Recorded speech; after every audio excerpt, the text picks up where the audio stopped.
কিসই গসই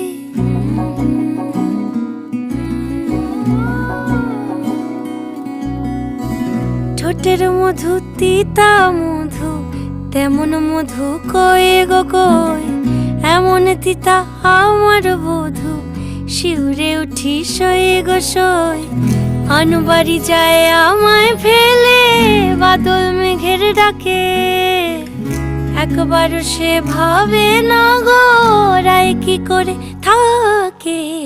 কি করে রায় কি করে রায় কি করে রায় কি করে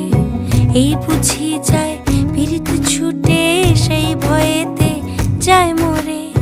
কি করে রায় কি করে রায় কি করে রায় কি করে এই বুঝি যায় পীড়িত ছুটে সেই ভয়েতে যায় মরে।